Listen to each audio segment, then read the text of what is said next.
tonton semula. Okey, baik. So, soalan yang ini, okey, apabila kamu dapat soalan, okey, dapat kertas soalan dan bila pergi kepada bahagian B, perkara yang paling penting untuk kamu lihat iaitu baca soalan. Okey, sebaik-baiknya. Baca soalan ya. Okey, contohnya kalau kita lihat di sini, okey, kalau kita lihat, okey, kerajaan alam Melayu merupakan kerajaan yang penting dan mempunyai tamadun tinggi yang setanding dengan kerajaan luar yang lain. So itu dia punya ayat penyata. Okey, nak cerita tentang, okey, ini soalan ini diambil daripada bab 1. Baik, kemudian baru kamu pergi kepada soalan seterusnya, senaraikan dua kerajaan luar, okey, dua kerajaan luar, okey, yang sezaman dengan kerajaan alam Melayu pada abad ke-14. Okey. So, paling penting kamu kena tengok di sini iaitu, okey, kamu kena tengok berkaitan dengan, okey, yang mana penting, jangan main rembat je. Ini ada yang kata, oh tamadun, okey, kerajaan Rom lah, apalah semua kan. Paling penting tengok pada abad ke-14. Okey, ya, pada abad ke-14. Kalau abad ke-14 bermakna antara kerajaan yang wujud pada zaman itu yang di luar sezaman dengan kerajaan alam Melayu adalah seperti, ya betul, kerajaan seperti Turki Uthmaniyah. Okey, Turki Uthmaniyah, ya betul. Okey, kerajaan Turki Uthmaniyah. Dan satu lagi kamu boleh letakkan iaitu kerajaan apa? Okey, Kesultanan Delhi pun boleh juga. Kesultanan Delhi. Okey. Empire Byzantine, boleh ke Empire Byzantine? Okey. So Empire Byzantine. Empire Byzantine tak boleh. Sebab dia sebelum tu lagi. Okey. Tak boleh. Ya betul. Mungkin satu lagi iaitu pada iaitu dinasti Ming. Okey, dinasti Ming pun boleh. Okey, Kushan sebelum tu lagi. Jadi kamu boleh ambil mana-mana, okey, jawapan berkaitan dengan ini. Iaitu ingat pada abad ke-14. Mongol pun sebelum tu lagi rasanya. Mongol pun sebelum tu lagi. Okey. Sebab apa? Sebab dia abad ke-14. Ingat abad ke-14 ini dah nak sampai kepada abad ke-15. Apa yang ada pada abad ke-15? Okey, iaitu pada abad ke-15 adalah iaitu ada Melaka. Dah nak sampai Melaka dah. Okey, jadi so kalau kerajaan alam Melayu yang yang sezaman pada abad ke-14, kerajaan luar yang sezaman dengan kerajaan Melayu adalah kerajaan Turki Uthmaniyah, Kesultanan Delhi dan juga dinasti Ming. So itu cara bagaimana untuk kita melihat. Penting untuk kita lihat abad-abad ini. Dia ada abad pertama, abad ke-9, dan juga abad ke-14. Cikgu Ming bukan abad ke-14. Okey, Ming abad ke-berapa, Sasi? Mungkin Sasi boleh bantu. Okey, adakah dinasti Ming pada abad ke-9? Ataupun abad ke-7? Okey. Baik, tak apa.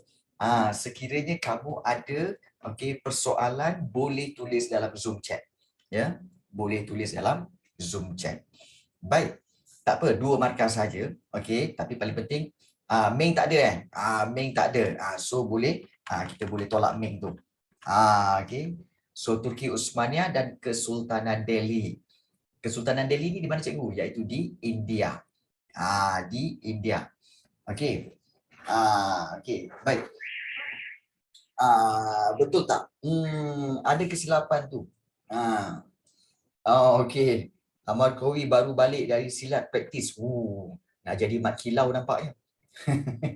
Okey, baik. Bagus, bagus. Bagus Baik. Soalan yang B. Okey, tak apa. Kita pergi kepada soalan yang B. Mengapakah hubungan diplomatik penting kepada kerajaan alam Melayu? Kenapa hubungan diplomatik penting kepada kerajaan alam Melayu. Baik, bila nak jawab soalan ini, paling penting kamu tengok dulu, okey, berapa markah diberi, iaitu 4 markah. Bila 4 markah, maka set mind kamu bahawa kamu nak jawab dengan cara 2 fakta, kamu kena beri 2 fakta dan juga 2 huraian. Okey, 2 fakta dan 2 huraian untuk mencukupkan 4 markah. Ya, untuk mencukupkan 4 markah. Baik. Okey, saya dah tahu dah strategi ni cikgu. Okey, baik. Tetapi macam mana nak jawab soalan ini? Baik, soalan ini kamu kena jawab menerusi pemahaman kamu tentang hubungan diplomatik. Apa itu hubungan diplomatik? Itu penting. Kamu kena clear tentang perkara itu. So, kalau hubungan diplomatik, apa itu hubungan diplomatik, cikgu? Hubungan diplomatik bermaksud hubungan antara kerajaan. Hubungan antara kerajaan. Sesama dua kerajaan. Betul, Nafizah. Hubungan sesama dua kerajaan. Dia ada beberapa jenis hubungan. Ada 3 jenis hubungan. Hubungan diplomatik. Okey, kemudian yang kedua hubungan perdagangan. Dan yang ketiga hubungan keagamaan. Hubungan agama.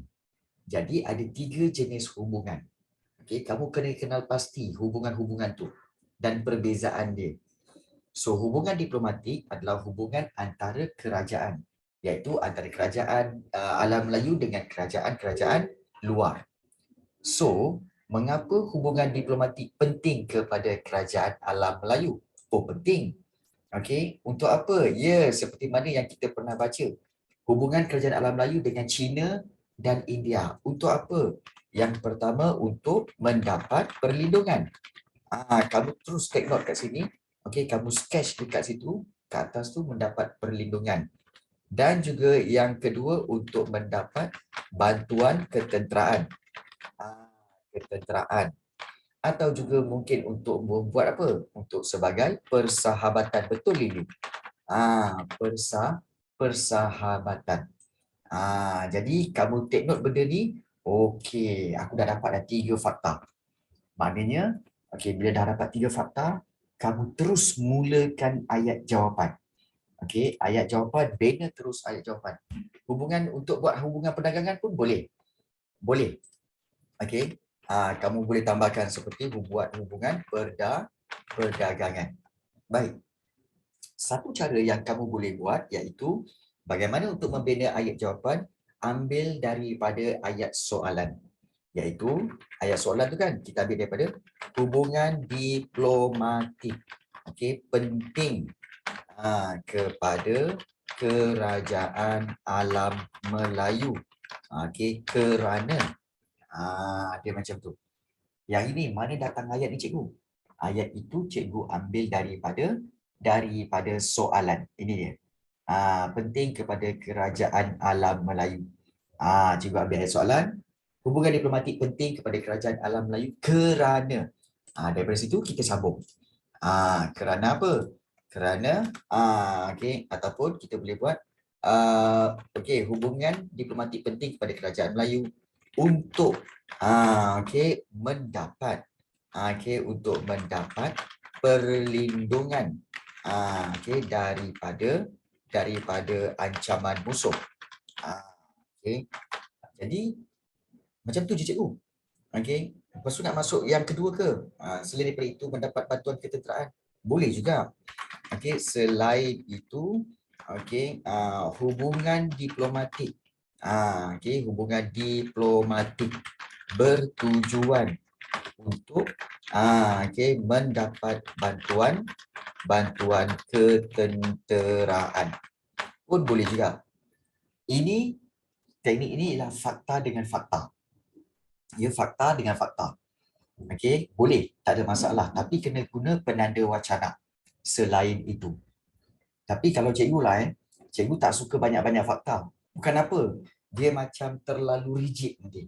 Terlalu fakta sangat. Macam tak ada beri huraian. Kalau macam cikgu kan, cikgu akan buat cikgu akan buat seperti ini, iaitu hubungan diplomatik penting kepada kerajaan alam Melayu untuk mendapat perlindungan daripada ancaman musuh. Contohnya, cikgu beri contoh. Contohnya kerajaan. Okey. Kerajaan campur ke angkor. Campur. Okey, membuat hubungan. Okey, membuat hubungan dengan China. China okey bagi mendapat perlindungan dari serangan Dai Viet. Di Vietnam. Di Vietnam. Dai Viet lah, serangan Dai Viet. So macam tu. Cikgu suka berikan contoh supaya nampaklah bahawa kita benar-benar faham. Kan? Belanda melindungi Johor. Belanda melindungi Johor tu bukan tak boleh, tapi contoh tu jauh ke bab yang ke-6. Sekarang ni kita masih lagi dalam bab 1, 2, 3 tau. Jadi kita kena sebaik-baiknya gunakan contoh daripada bab yang sama. Sebaik-baiknya gunakan contoh daripada bab yang sama. Jangan pakai bab yang ke-6. Belanda melindungi Johor tu jauh, tu bab 6 tu. Okey. Gunakan contoh daripada bab yang sama. Baik. Selain itu, hubungan diplomatik bertujuan untuk mendapat bantuan ketenteraan. Ketenteraan. Seterusnya, kalau kamu tak ada idea, contohnya hubungan diplomatik bertujuan untuk mendapat bantuan ketenteraan, tak ada idea lagi. Macam mana nak buat? Contohnya aku tak ingat lah. Itu biasa. Alamak, contohnya aku tak ingat lah macam mana. Masuk terus kepada fakta seterusnya. Selain itu, hubungan diplomatik bertujuan untuk mendapat bantuan ketenteraan dan juga untuk menjalin persahabatan di antara dua kerajaan. So macam tu. Ingat kalau kamu tak ingat huraian dia, terus berikan fakta seterusnya. Jadi jangan start kat situ. Untuk mengukuhkan hubungan perdagangan pun boleh. Jadi, cukup kat situ saja. Cikgu buat kat sini cukup sampai sini. Cikgu tak ambil perdagangan. Kerana apa? Sebab cikgu buat ngam-ngam untuk 4 markah. Iaitu, satu, mendapat perlindungan daripada ancaman musuh, 1 markah. Contohnya, kerajaan Champa, dapat lagi 1 markah. Kemudian, hubungan diplomatik bertujuan untuk mendapat bantuan ketenteraan, 3 markah. Dan juga untuk menjalin persahabatan di antara dua kerajaan, 4 markah. Cukup. Tiga fakta, 1 huraian. Sebab kita tahu, dalam realiti kamu bila menjawab soalan, bukan semua huraian kamu ingat, betul tak? Dan bukan semua fakta kamu ingat, betul? Jadi, kita gunakan kebolehan yang kita ada, kita gunakan huraian yang kita tahu, fakta yang kita tahu, kita letak je. As long as 4 isi, 4 fakta. 4 isi kita bagi. Mencukupkan 4 markah. Ya betul. Asalkan ada mana-mana isi huraian contoh, letak je. Jadi, kamu tak perlu bimbang. Gunakan je apa yang kamu tahu. Itu cara dia bagaimana untuk menjawab soalan-soalan struktur dan juga esei. So jangan bimbanglah. Baik. So di sini kita telah lihat soalan B. Baik, soalan B memang fakta. Soalan C. Ni soalan C yang payah sikit ni. Ramai yang kata, cikgu, soalan C ni sebenarnya soalan kebat, cikgu. Memang soalan kebat. Contoh C. Cadangkan cara untuk mengekalkan hubungan baik antara dua buah negara yang terjalin. Cadangkan cara. Alamak, cara apa ni? Cadangkan cara untuk mengekalkan hubungan baik antara dua buah negara. Cadangkan cara untuk mengekalkan hubungan baik antara dua buah negara yang terjalin. Jadi ini pun sama juga. Berapa markah? 4 markah. Bila 4 markah, kita guna teknik yang sama, okey, iaitu kita guna dua fakta dan juga kita buat dua huraian. Baik. So kamu kena fikir sikit. Just bayangkan bila soalan kebat ni, kamu kena imagine tau. Imagine katakan Malaysia berhubungan baik dengan Singapura atau Malaysia berhubungan baik dengan Indonesia. So hubungan baik tu memang dah lama.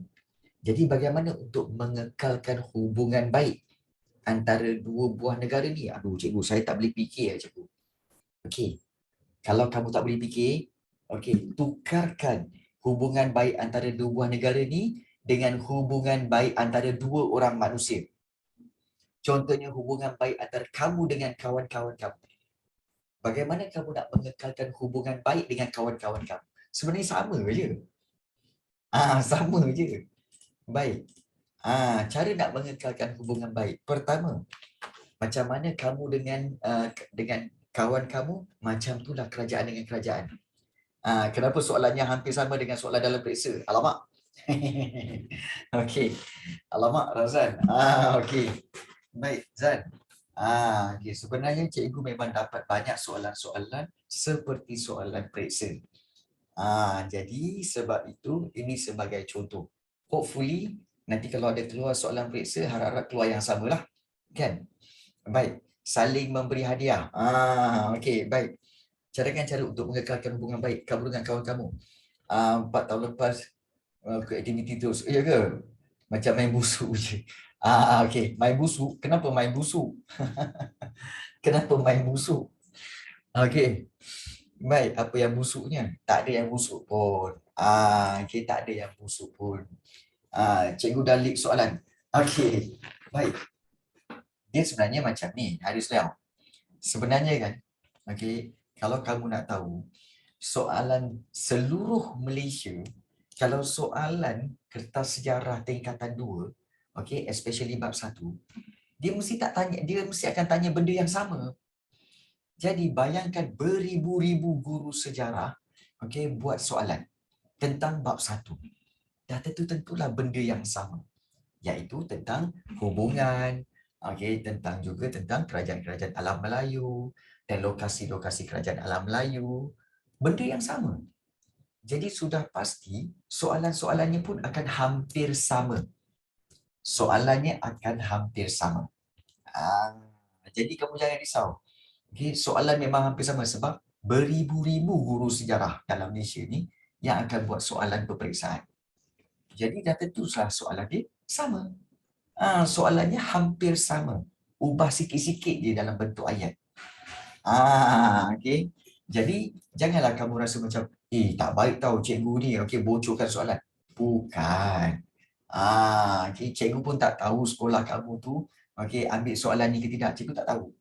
Tapi mesti dia akan tanya benda yang sama. Macam tu. Bukan cikgu ni leak soalan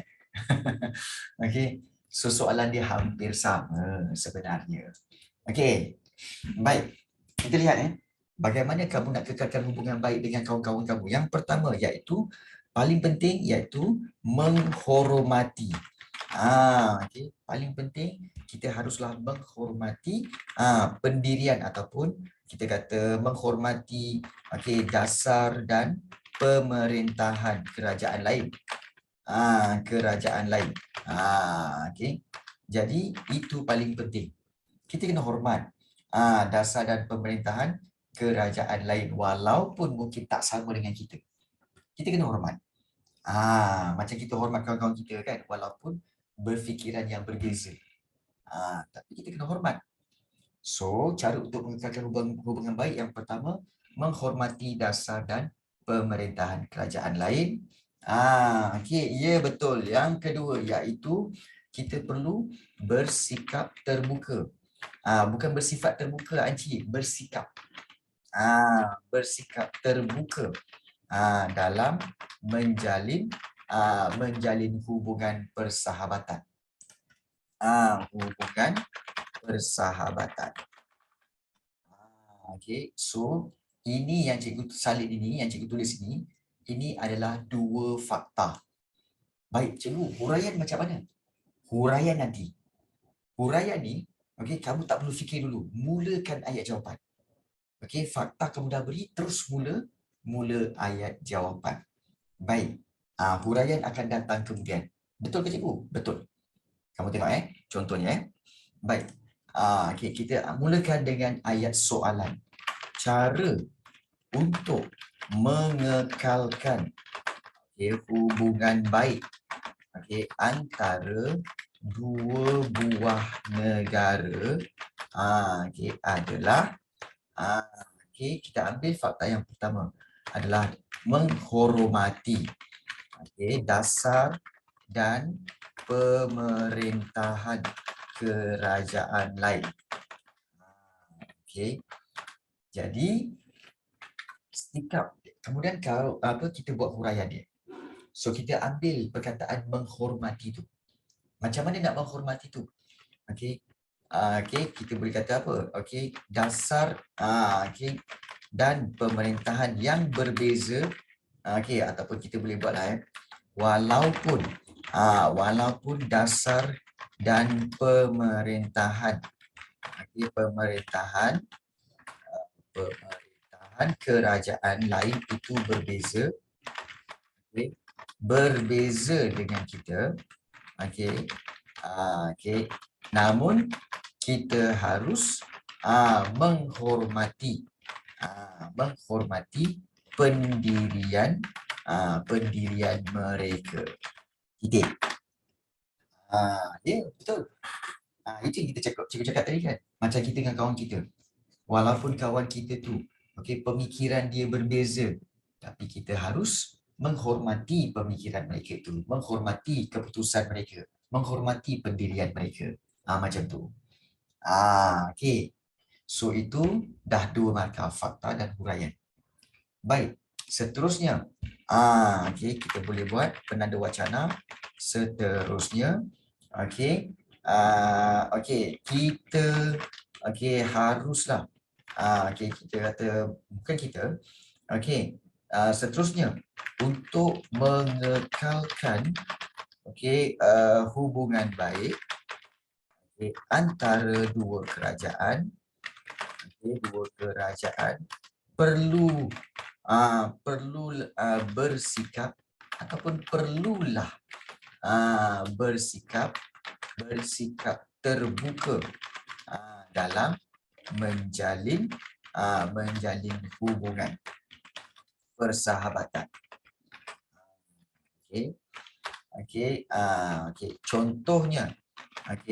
Contohnya Malaysia bersikap terbuka dengan menjalin hubungan dengan kerajaan Korea Utara. Sebenarnya negara kita memang ada bersahabat dengan negara Korea Utara daripada dulu lagi. Bukan dah habis ke? Masih ada lagi. Hubungan dari sudut persahabatan yang adalah sikit lagi. Ada sikit lagi. Walaupun daripada dulu ada, hari tu ada isu sikit lah kan. Tapi hubungan tu masih ada lagi. Jadi pada awalnya, Malaysia memang membuat hubungan menjadi hubungan dengan kerajaan Korea Utara. Walaupun Korea Utara itu adalah sebuah negara komunis. Sebuah negara komunis, kita demokrasi. Dia komunis. Tapi kerajaan Malaysia bersikap terbuka dengan menjalin hubungan dengan kerajaan Korea Utara. Nampak tak? Satu sikap yang terbuka. Menerima perbezaan. Yes. Betul Imran, betul. Pembunuhan adik Kim Jong Il tu. So ada ketegangan sikitlah. Tapi tidaklah sampai memutuskan hubungan betul-betul. Sampai terus terputus tak ada. Tapi hubungan tu agak teganglah. Jadi inilah cara-cara bagaimana untuk mengekalkan hubungan baik. Kamu kena ingat cikgu bagi 2 je cara dan cikgu buat huraian. Sebab apa tahu? Sebab kalau kita nak fikir 4 cara lagi pening. Cara-cara untuk mengekalkan hubungan baik. Pertama, menghormati dasar, bersikap terbuka. Kemudian apa lagi? Kalau kamu nak bagi 4, memang akan mengambil masa untuk kamu fikir. Jadi, lebih baik kita fikir 2 fakta saja dan kita berikan huraian dan contoh. Macam tu. Ah, jadi, ini memudahkan kamu. Ya? Okey, boleh faham Baik, korang tengah menyalin ke ni? Tengah menyalin jawapan ke? Ke dah siap? Kadang-kadang cikgu buat macam ni, korang menyalin jawapan. Dah siap belum? Belum. Belum. Okey, baik. Okey, sekejap. Kenapa Nafiza suara besar ni? Itu mak saya. Lah, kau tulislah nama kau. La ilaha illallah. Kan cikgu sebut selalu Nafiza. Cuma kau tulis nama kau. Kau ni kan. Tak pasal-pasal cikgu sebut nama mak kamu. Tak pasal-pasal mak kamu pula yang muncul. Ya cikgu kenapa? Sudah. Dia pula nak belajar sejarah tingkatan 2. hmm. Ah.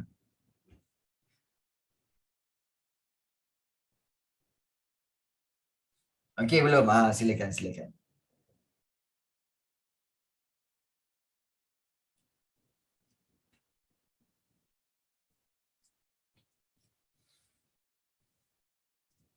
Okey, kalau dah siap nyalin, boleh tulis dekat Zoom chat Okey, dah siap macam tu. Nanti kita proceed kepada soalan seterusnya.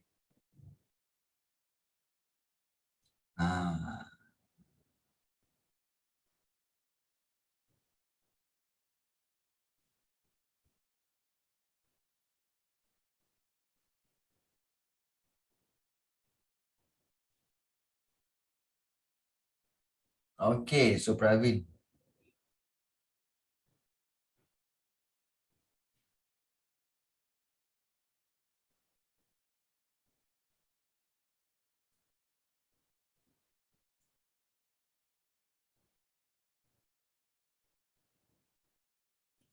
Okey, Pravin dah siap. Okey, kalau yang dah siap boleh tulis dah siap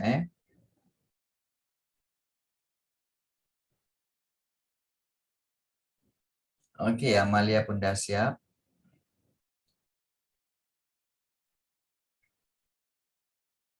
Okey, bagus.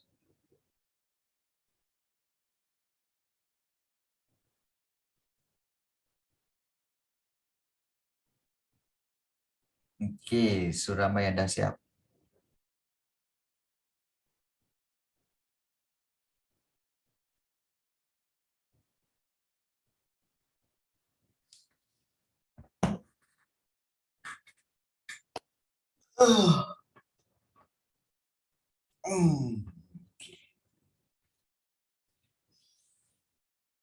Okey, baik.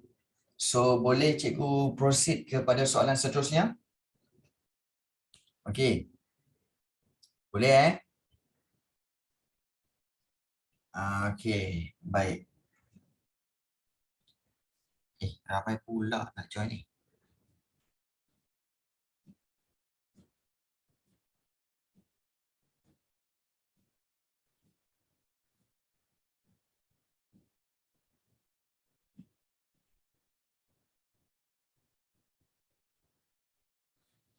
Okey, baik. So, cikgu akan proceed kepada soalan seterusnya Kalau yang belum siap bagi tahu. Sekarang terkejar-kejar pula untuk kamu menyalin ya. Tak apa, kita relax-relax hari ni. Kita relax-relax hari ni untuk kita buat latihan bersama-sama. Okey. Baik, cikgu proceed kepada soalan seterusnya. Okey. So kita pergi kepada soalan yang seterusnya iaitu daripada bab yang kedua, Kerajaan Alam Melayu. Okey. So kalau kita lihat di sini, okey, soalannya. Okey, macam biasa kita baca soalan dulu. Masyarakat Kerajaan Alam Melayu menjalankan pelbagai kegiatan ekonomi bagi meneruskan kehidupan. Nyatakan 3 kegiatan ekonomi tersebut. Senang sangat ni. Okay. 3 kegiatan ekonomi, 3 markah kat situ. Okay. Ya.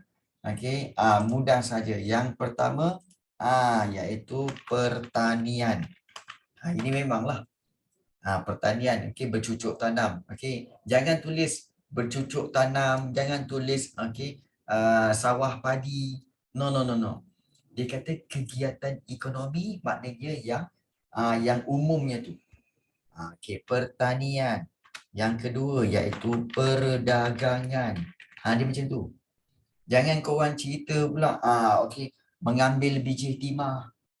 Kemudian kamu tulis menjual barang-barang. No no no no. Itu adalah aktiviti yang asas. Kita nak yang yang kata nama yang umum tentang 3 kegiatan ekonomi itu. So tulis pertanian, perdagangan dan juga perlombongan. Macam tu. Baru betul. Jangan tulis lombong-lombong ke apa semua, jangan. Kena tulis yang kata umum begitu. Okey. Baik. Seterusnya. Okey, soalan B. Kita lihat di sini, okey, soalan B. Kepesatan. Okey. Baik. Kalau mana-mana yang tak tahu perkataan penternakan tak boleh Penternakan kuranglah, Lily.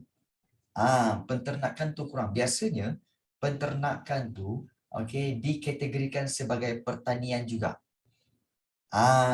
Penternakan tu biasanya dia masukkan dalam kategori pertanian juga. Sebab itu, kalau di Malaysia, dia tak ada Kementerian Penternakan. Perasan tak? Malaysia tak ada Kementerian Penternakan. Ataupun dikata sebagai Menteri Penternakan. Tak ada. Yang ada Kementerian Pertanian. So dalam pertanian tu akan ada penternakan. Dia same kategori. Dia dalam kategori yang sama. Jadi sebab itu kita letakkan pertanian yang lebih utama. Baik. Kita lihat yang B. Kepesatan aktiviti perdagangan. Tapi cikgu, kita lihat kepesatan aktiviti perdagangan. Saya tak faham soalan nombor B ni cikgu. Okey, baik. Itu yang cikgu nak bagi tahu ni. Salah. Kepesatan aktiviti perdagangan Kerajaan Alam Melayu didorong oleh kedatangan pedagang luar. Apakah yang mendorong kedatangan mereka? Baik. Okey, mula-mula cikgu tahu ramai yang tak faham apa itu kepesatan. Okey. Ingat setiap perkataan ni sebenarnya dia membawa maksud yang kamu kena tahu. Kalau kamu tak tahu, nanti takut kamu menjawab dan pemahaman kamu salah. Kepesatan maksudnya kemajuan. Ingat kepesatan bermaksud kemajuan. So, kemajuan aktiviti perdagangan Kerajaan Alam Melayu. Memanglah aktiviti perdagangan Kerajaan Alam Melayu ni memang maju. Didorong. Apa itu didorong, cikgu? Didorong ini maknanya kita boleh kata perkataannya, perkataan ganti nama yang sama adalah berpunca. Berpunca oleh kedatangan pedagang luar. Nampak tak? Kemajuan aktiviti perdagangan Kerajaan Melayu berpunca daripada kedatangan pedagang luar. Soalannya, itu pernyataan dia. Soalannya, apakah yang mendorong kedatangan mereka? Apa itu mendorong, cikgu? Apa yang menyebabkan? Apa yang menjadi punca? So, apa yang menjadi punca ataupun apa yang menyebabkan kedatangan mereka? Apakah faktor-faktor, senang cerita lah. Apakah faktor-faktor yang menyebabkan kedatangan mereka? So, senang. Bila kamu dah faham lah, soalan tu nak ni je ke? Banyak kan? So, kalau kita lihat, bila kita dah faham soalan lah, ini je ke dia nak? Ya. So, kita tengok 3 markah. Bila kita bagi 3 markah, senang saja. Paling penting, apa yang menyebabkan kedatangan mereka? Kita dah tahu. Kita dah tahu sebab apa tahu? Kalau macam Tengku Muhammad Imran dia bagi tentang lokasi Melaka. Itu cerita Melaka. Tetapi ini Kerajaan Alam Melayu. Tetapi fakta Melaka tu boleh digunakan dalam alam Melayu. Boleh. Contohnya apa? Contohnya lokasi yang strategik. Boleh sebenarnya sebab sama. Lokasi yang strategik. Okey, kemudian juga terlindung dari angin monsun tu kuranglah. Kan sebab macam Funan, Campa apa semua tak adalah kat situ kan. Tetapi yang paling penting berada okey di laluan perdagangan. Okey, perdagangan okey antara timur dan barat. Timur dan barat. Ini penting sebab dia sama. Tak kira lah Funan ke, Angkor ke, Campa ke, Sriwijaya ke apa semua kan. Okey, semua ini okey berada di laluan perdagangan antara China dengan India. Jadi semua akan tertumpu ke tempat yang sama, kerajaan alam Melayu. So, ini betul. Lokasi yang strategik, berada di laluan perdagangan antara timur dan barat. Tapi paling penting, apa yang mendorong kedatangan pedagang-pedagang luar ni? Iaitu kekayaan hasil bumi. Kekayaan hasil bumi. Hasil bumi macam mana cikgu? Yalah, kawasan alam Melayu ni kaya dengan apa? Kaya dengan emas. Kemudian juga biji timah. Kemudian juga banyak lada hitam. Dan juga macam-macam lagi. Lada hitam dan juga rempah ratus. Macam-macam. So sekarang kamu dah tahu, ini yang mendorong mereka datang ke sini. Ini je. Lah, perasan tak Sasi? Bila kamu dah faham soalan tu nak apa, kamu akan kata, lah senang je sebenarnya. Nampak tak? Nasib baik kamu dah tahu awal-awal apakah maksud soalan ini. Kalau kamu biarkan soalan ini, dan kamu rasa tak nak jawab lah, soalan ni aku tak faham, rugi.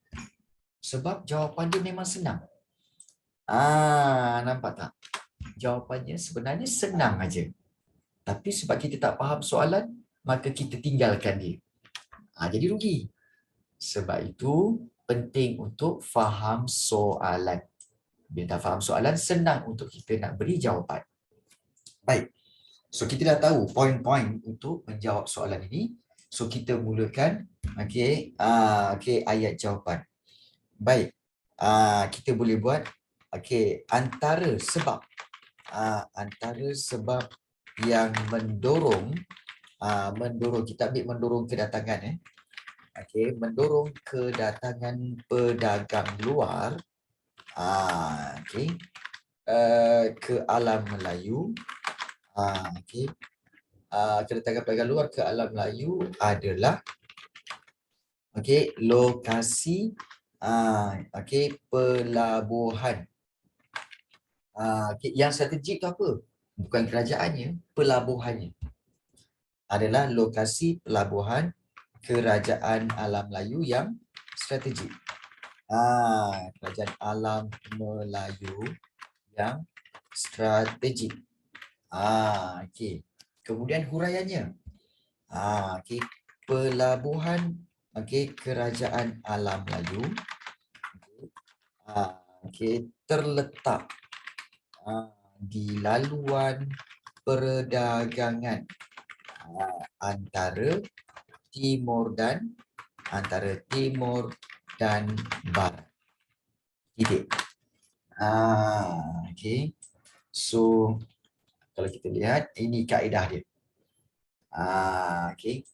So itu. Baik, sini dah 2 markah dah. Lokasi pelabuhan kerajaan alam Melayu yang strategik. Pelabuhan kerajaan alam Melayu ini terletak di laluan perdagangan antara timur dan barat. Cukup kat situ. Baik. Kemudian kita mulakan dengan penanda wacana. Selain itu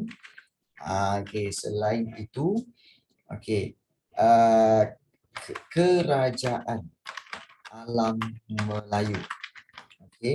Kerajaan alam Melayu kaya dengan hasil bumi dan hasil laut.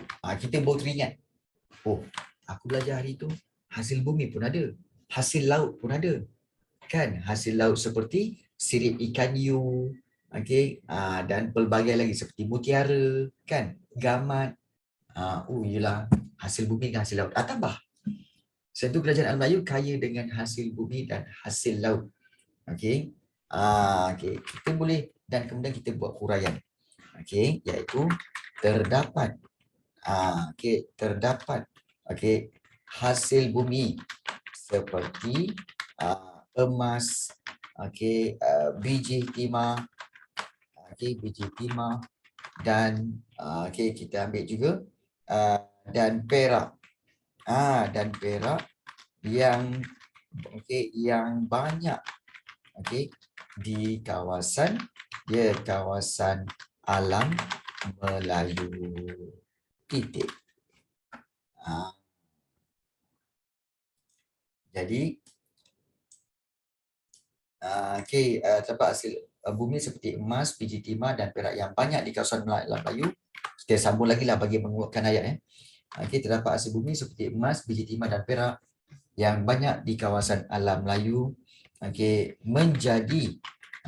Menjadi kita kata tumpuan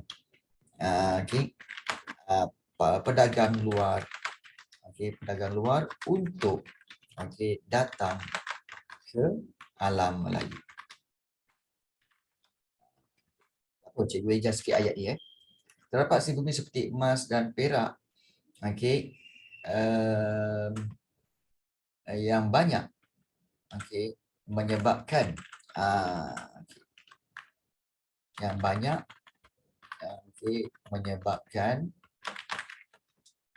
menyebabkan alam Melayu menjadi tumpuan pedagang luar untuk datang. Eja sikit ayat tu supaya ayat tu lebih berstruktur dan lebih baik daripada segi struktur ayat. Selain itu kerajaan Melayu kaya dengan hasil bumi dan hasil laut. Terdapat hasil bumi seperti emas, biji timah dan perak yang banyak menyebabkan alam Melayu menjadi tumpuan pedagang luar untuk datang. Baik. So ayat simple tetapi memberi markah yang lengkap. Dapat?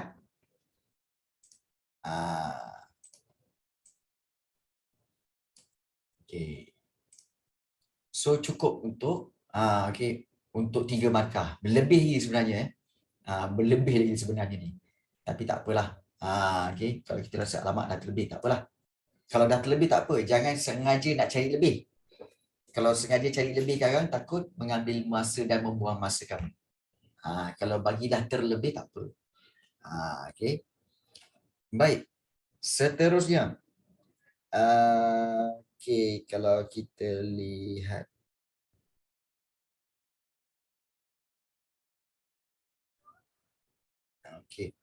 Baik. Soalan C, bincangkan faktor yang menyumbang kepada kemajuan ekonomi sesebuah negara. Bincangkan faktor.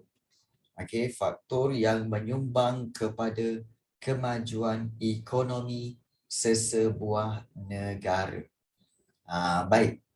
Baik, senang je ni. Tapi tak apa. Kita tengok dulu. Soalan kata apa? Bincangkan faktor, sebab-sebab yang menyumbang kepada kemajuan ekonomi sesebuah negara. Dan kali ini 4 markah. So bila 4 markah, macam biasa kita akan buat 2 fakta dan juga 2 fakta dan juga 2 huraian. 2 fakta dan 2 huraian. Baik. So bila 2 fakta 2 huraian ni, bincangkan faktor yang menyumbang kepada kemajuan ekonomi sebuah negara. Cikgu, dia macam ni tau. Dia macam ni. Kamu akan fikir apa? Alamak.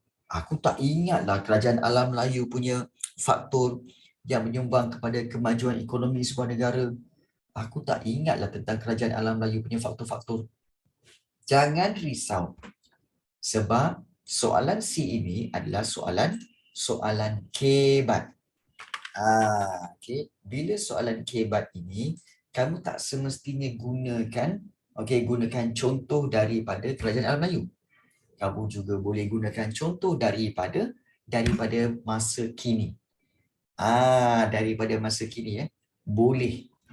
Memang boleh. Jadi kalau sekarang ni aku ingatlah, okey, macam Malaysia. Okey, apa yang menyumbang kepada kemajuan Malaysia. Kita tahu. Seperti Anci dia kata apa? Faktor yang menyumbang kepada kemajuan ekonomi ialah kerana terdapatnya pemimpin. Okey, pemimpin yang bijaksana. Pemimpin yang bijaksana. Kenapa dia bijaksana? Bila dia bijaksana, maka dia boleh merancang merancang kemajuan ekonomi. Kita kata merancang pelbagai program lah. Pelbagai program untuk apa? Untuk memajukan ekonomi negara. Betul tak? Setuju kan? Pemimpin yang bijaksana. Bayangkan kalau kamu dapat pemimpin yang tak bijaksana. Pemimpin tu kata kita nak merancang pelbagai nak memajukan ekonomi negara kita. Dengan cara apa? Jom kita buat hubungan baik dengan negara-negara Afrika seperti seperti Nigeria dan sebagainya. Untuk apa? Supaya kita buat hubungan baik je lah.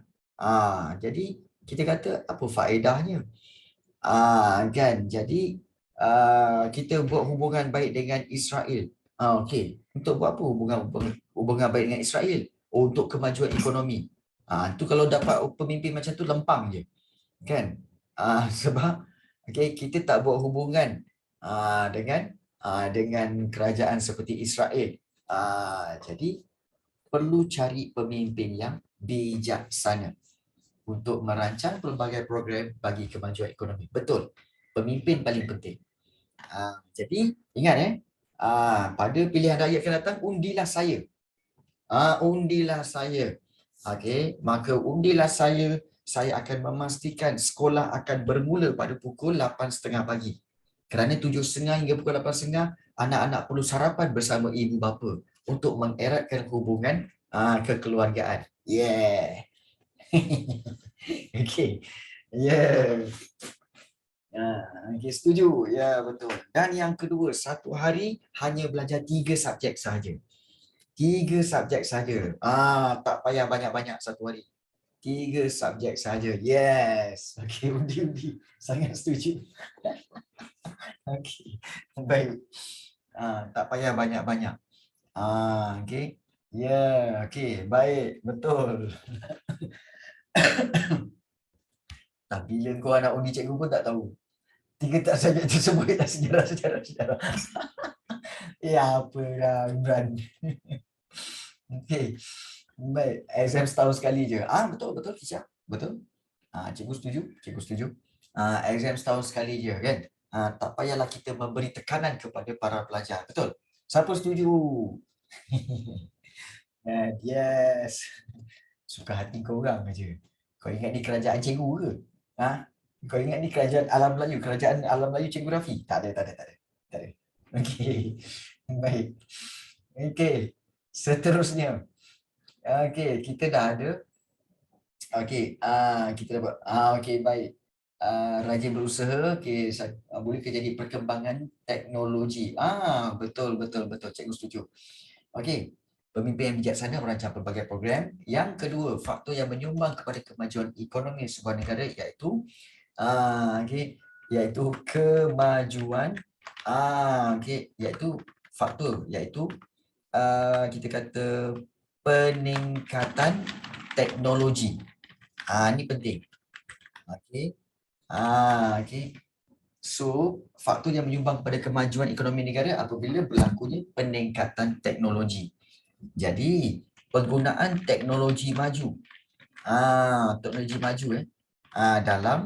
Dalam kegiatan ekonomi seperti dalam pertanian, dan juga dalam perdagangan akan mampu untuk menghasilkan kemajuan ekonomi negara. Betul tak? Okey. Betul tak? Penggunaan teknologi maju penting. Okey, macam orang sekarang kan, peningkatan teknologi dalam pertanian. Okey, dia orang tak payah dah okey, nak bawa kapal terbang, kemudian okey nak semburkan racun dekat ladang yang besar-besar tu, nak semburkan baja, tak payah. Sekarang pakai drone je. Drone kan, terbangkan drone. Kemudian drone tu akan okey, boleh terbang untuk membawa baja dan sebagainya. Untuk sebarkan baja. Kemudian juga boleh bawa drone tu untuk apa? Untuk memantau kegiatan perladangan kat situ. Boleh memantau lagi. So kemajuan teknologi ni penting. Menggunakan teknologi maju. So macam cikgu juga kan. Next time cikgu nak buat kelas online kan. Cikgu nak bawa drone sekali. Cikgu nak pantau biar drone tu pergi rumah korang. Tengok betul-betul korang buat apa. Adakah betul-betul study? Adakah betul-betul masuk dalam kelas cikgu? Pakai drone je. Drone tu akan tengok, oh, ini Santosh Das ni tak masuk kelas sebenarnya. Kan. Contoh stalker Okay. Contoh. Saya jauh dari cikgu. Ya, kat mana tu? Supreme, kat mana? Kat mana? Kau jauh tu kat mana? Kan? Itu contohnya, contoh. Baik.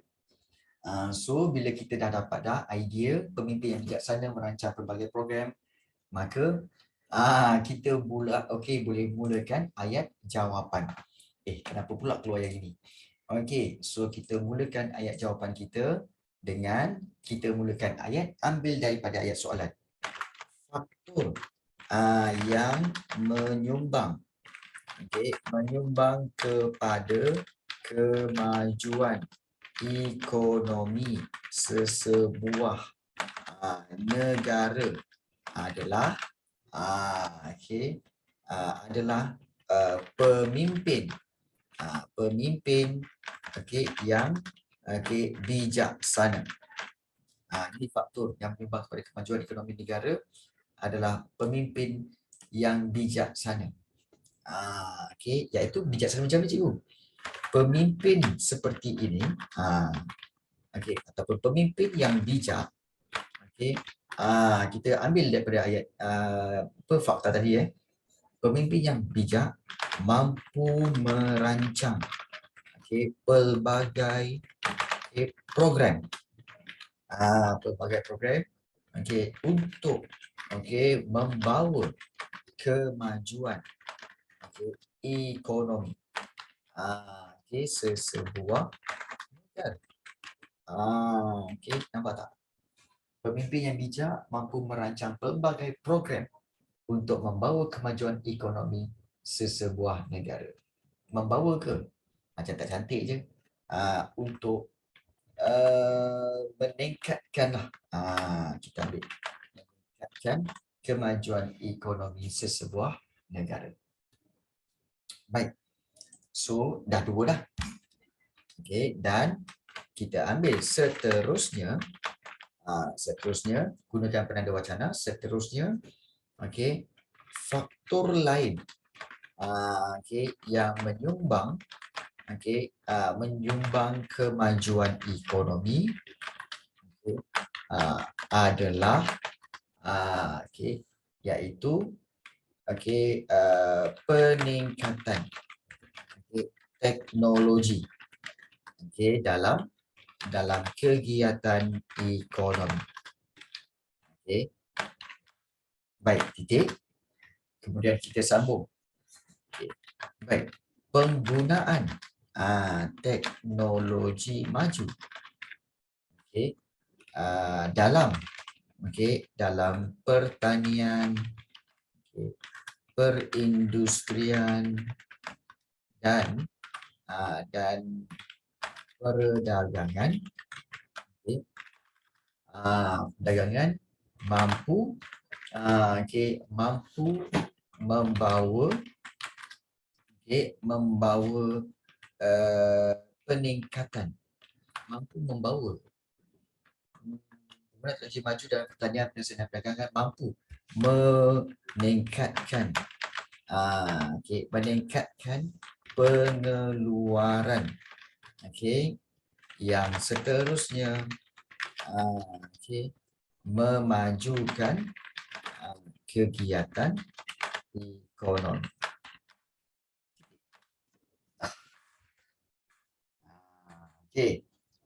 So, di sini kita dapat dua fakta dan juga dua huraian untuk soalan ini.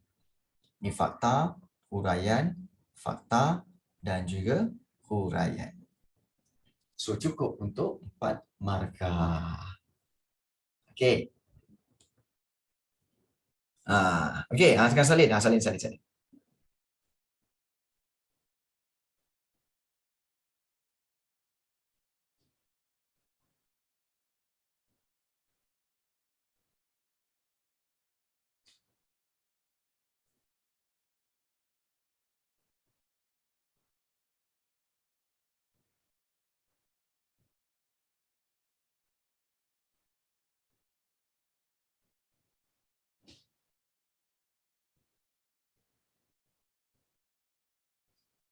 Okey. Krishna pun dah, Pravin pun dah.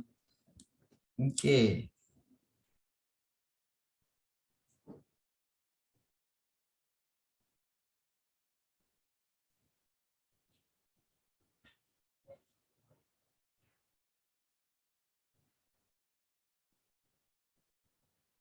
Okey. Santosh ada Santosh. Santosh ada tadi. Ya, cikgu. Okey. Ni apa hal kamu bergaduh dengan kakak kamu ni? Gaduh dengan kakak ke? Ya, cikgu. Kenapa? Saja je. Kamu ni. Boleh saja gaduh dengan kakak. Okey, baik dah. Okey, ramai yang kata dah. Okey, Pravin dah, Aini Zahra pun dah, Krishna Jasvin pun dah. Okey. Baik, Anci pun dah. Okey, baik, bagus. Terima kasih banyak Anci untuk memberikan cadangan jawapan. Okey. Baik. So, kesimpulan daripada dua soalan, soalan-soalan yang kita dah jawab tadi, kesimpulannya, kamu rasa kamu boleh tak jawab soalan-soalan struktur ni? Yakin tak untuk jawab soalan struktur? Okey. Ada keyakinan tak? Okeylah okey Pravin. Itu paling penting. Tak lagi. Kenapa Kil? Kenapa tak yakin Kil? Kenapa? Kenapa tak yakin? Tak apa, boleh share dengan kita. Kenapa tak yakin lagi? Masih tak yakin lagi? Adakah masalah utama ketakutan tak faham soalan? Sebab itu, perasan tak? Bila cikgu baca soalan, ingat bila cikgu baca soalan, cikgu akan bulatkan, ataupun underlinekan, perkataan-perkataan, mengikut kehendak soalan. Supaya bila kita bulatkan, kita underlinekan itu, kita tahu, itulah kehendak soalan. Kalau kita, kalau kita tak bulatkan benda-benda macam ni, kita takut nanti kita beri jawapan lain. Kita beri jawapan yang kita kata tidak menjawab soalan. Jadi paling penting, paling penting kita perlu jawab soalan mengikut kehendak dia. Itu paling penting. Jadi sebab itu macam kalau kamu tengok kan, soalan-soalan yang cikgu kita jawab ni kan, semua cikgu akan cikgu akan underline kan, cikgu akan bulatkan. Bulatkan supaya apa? Supaya cikgu tahu apa soalan tu nak. Dan daripada situ cikgu akan jawab mengikut apa soalan tu nak. Penting. Jadi kita tak nak nanti soalan nak lain, kita bagi jawapan yang lain, sudahnya kita buat ayat jawapan dah panjang-panjang, tiba-tiba dapat kosong. Kita pun sibuk tanya cikgu, kenapa saya dapat kosong ni? Saya banyak buat cikgu. Cikgu kamu cakap apa? Soalan contoh soalan nak faktur, tapi kamu berikan langkah-langkah. Berikan faktor yang menyumbang kepada kemajuan ekonomi. Kamu pun berikan langkah-langkah. Antara langkah untuk kemajuan ekonomi ialah kita haruslah membuat hubungan diplomatik dengan kerajaan lain, kita haruslah. Kamu beri cadangan pula. Soalan nak faktur, tapi kamu beri cadangan. Langkah-langkah. Jadi dia tidak menjawab soalan. So sebab itu dapat kosong. Sebab itu penting untuk fahami soalan tu nak apa. Fahami soalan tu nak apa. Okey. Baik. Ketakutan tak faham soalan. Okey. Baik, kita pergi kepada soalan seterusnya. Okey, dan soalan ini adalah diambil daripada soalan bab yang ketiga. Okey, iaitu sosio budaya. Okey, kerajaan alam Melayu. Sosio budaya dan kerajaan alam Melayu lah. Dan bab ini berkaitan dengan jenis-jenis tulisan, bahasa, seni bena, semua kat sini. Baik, so kalau kita lihat di sini, gambar 3. Gambar ini menunjukkan seni bena yang dihasilkan oleh masyarakat kerajaan Kedah Tua. Okey, so ini adalah candi. Namakan 3 candi yang terkenal dalam kerajaan Kedah Tua. 3 candi. Yang pertama, bagus. Okey. So bila dia tak ada letakkan nombor kat situ, kadang-kadang dia ada tulis nombor tau. Okey, nombor kat tepi ni. Okey. Nombor 1 ke, nombor 2 ke kan. So kalau tak ada nombor 1, nombor 2 ni, kamu kena buat dalam bentuk ayat. Ayat iaitu namakan 3 candi yang terkenal dalam kerajaan Kedah Tua. So kamu boleh ambil 3 candi yang terkenal dalam kerajaan Kedah Tua. Ialah Candi Batu Pahat, betul? Candi Batu Pahat. Kemudian Candi Lembah Bujang. Dan satu lagi candi apa? Dan Candi Borobudur. Borobudur salah. Borobudur tu bukan di Kedah. Borobudur tu di Sriwijaya. Candi Batu Pahat, Candi Lembah Bujang, dan juga candi apa? Seorang tolong berikan jawapan. Satu je lagi. Untuk dapat 3 markah. Ya betul. Borobudur tu di Sumatera. Bukan di Kedah Tua. Soalan ni tanya candi yang terkenal dalam kerajaan Kedah Tua. Ya betul. Bukan. Borobudur sebenarnya dekat ni, dekat Pulau Jawa. Borobudur di Pulau Jawa. Dan dia adalah sebahagian daripada kerajaan masa tu, kerajaan Singhasari kalau tak salah cikgu. Singhasari. Kalau tak salah cikgu lah. Yes, dia bukan Majapahit. Baik. 3 candi yang terkenal. Okey, siapa boleh bagi satu lagi? Ada. Ya betul, Santosh Das. Ada Singhasari, ada kerajaan Salendra pun ada.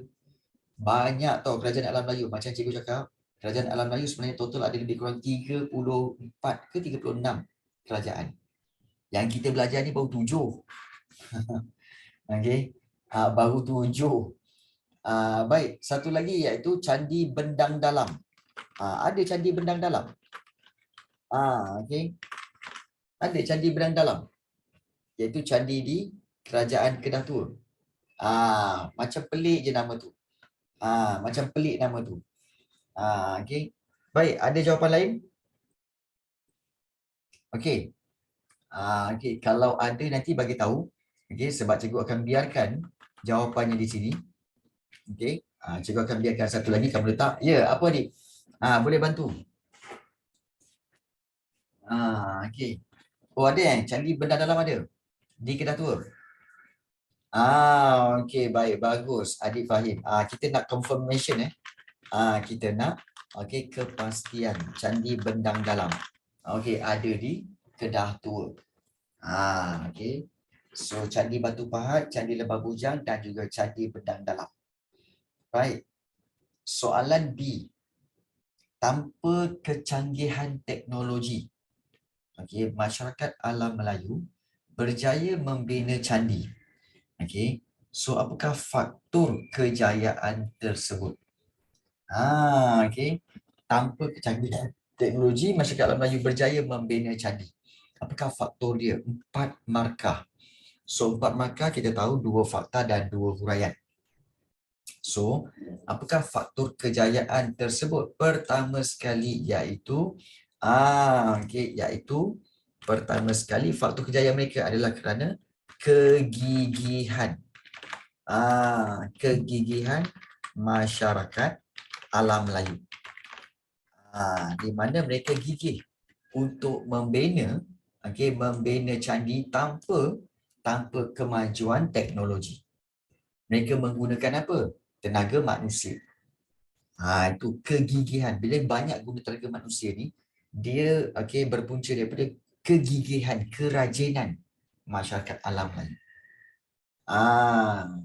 Kerjasama pemerintah dan golongan yang diperintah. Jauh jawapan Tuan Cik. Dia jauh. Sebab soalan tanya, apakah faktor kejayaan membina candi? Faktor kejayaan membina candi. Spesifik. Apakah faktor kejayaan membina candi tadi? Pertama, kerana kegigihan masyarakat alam Melayu. Okey. Dan yang kedua, bukan.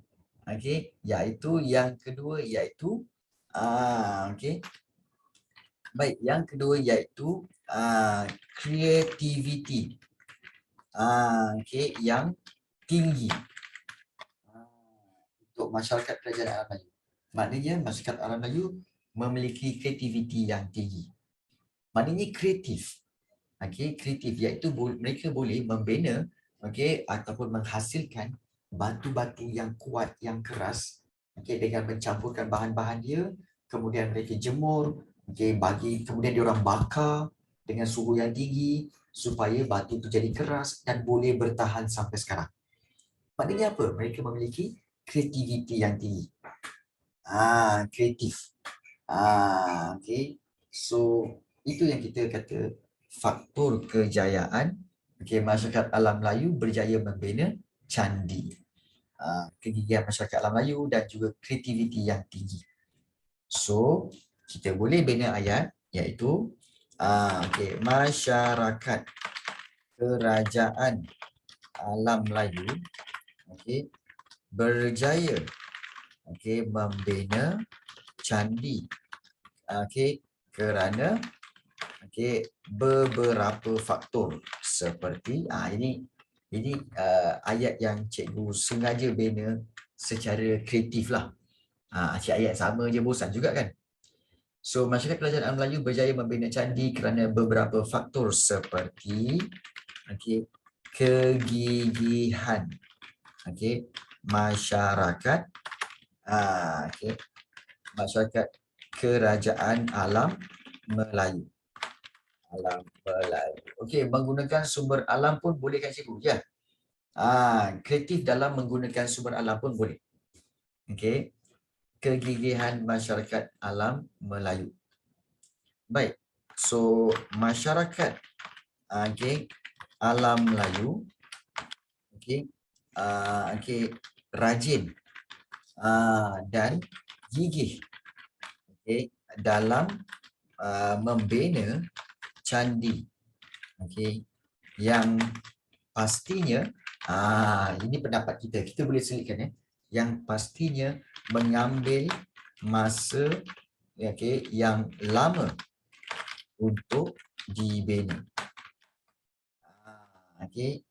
Jadi kita boleh masukkan juga pendapat kita tentang masyarakat Melayu dulu rajin dan gigih dalam membina candi yang pastinya mengambil masa yang lama untuk dibina.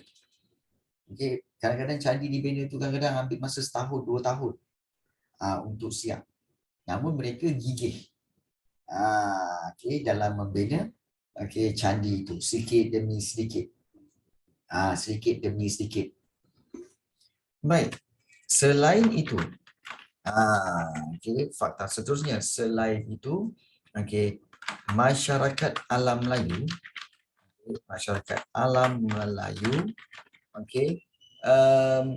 berjaya membina candi membina candi kerana memiliki tahap kreativiti yang tinggi.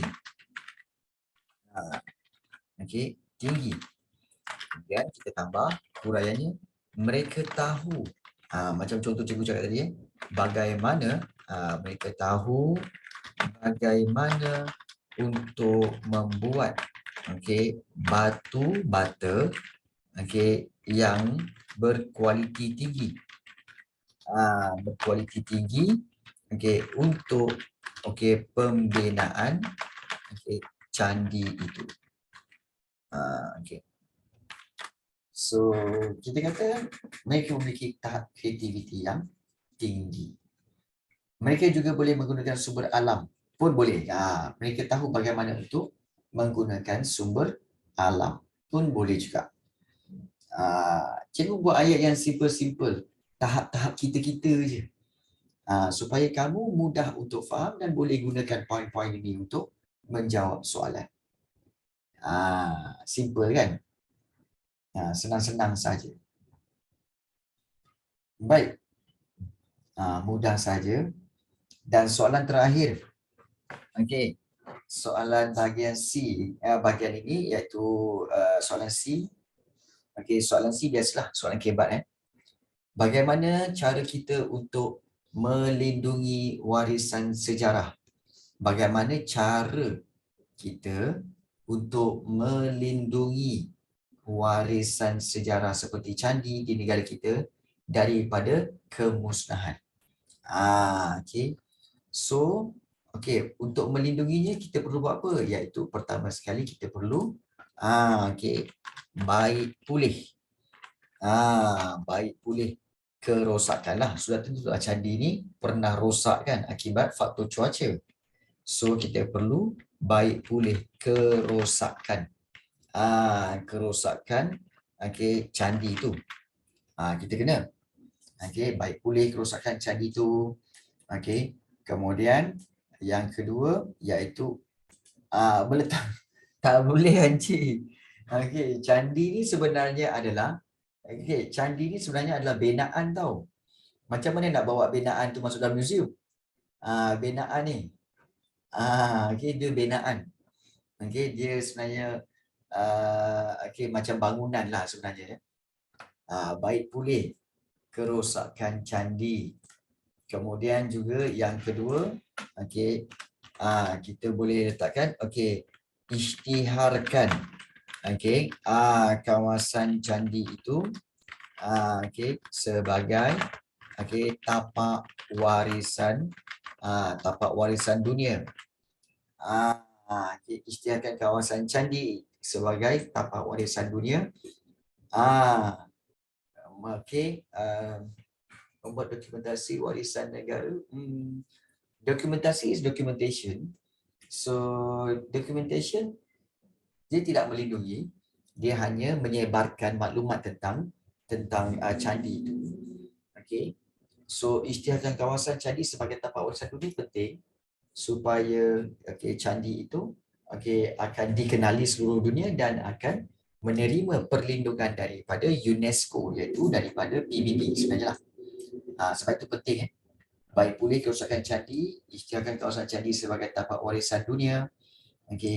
Dan selain daripada itu, cara untuk melindungi warisan sejarah seperti candi ini iaitu apa lagi? Baik pulih kerosakan, isytiharkan kawasan candi. Sila berikan idea. Sila berikan idea.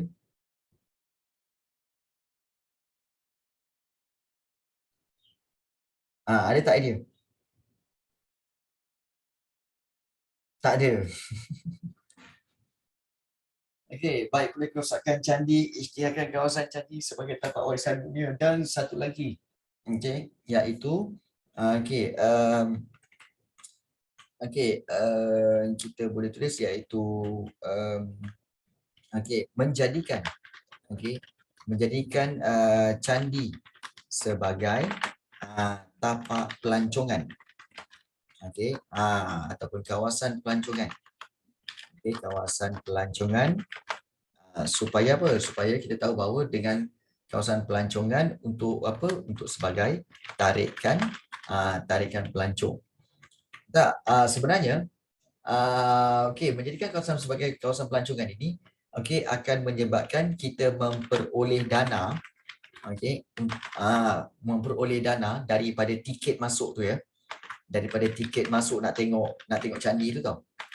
Memperoleh dana tiket masuk untuk tengok candi tu. Okey, sebagai okey untuk apa? Okey, untuk kerja-kerja pemuliharaan. Okey, pemuliharaan candi. Nanti dia orang pas posting tu pecahkan.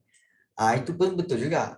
Tapi sebenarnya okey, kawasan-kawasan ini okey memang patut dijadikan kawasan pelancongan sebab apa tahu? Okey, iaitu jadi tarikan pelancong. Okey, kemudian bila nak masuk tu kena bayar tiket untuk tengok candi. Bila bayar tiket tu, duit tiket tu boleh jadi okey, kita kata sebahagian daripada dana untuk memelihara. Okey, boleh buat kerja-kerja memperbaiki candi tersebutlah. Tu contohlah, banyak lagi sebenarnya cara-cara untuk melindungi warisan sejarah ni ya. Banyak lagi cara. Okey. Baik. Pejam celik kita dah pun pukul 11.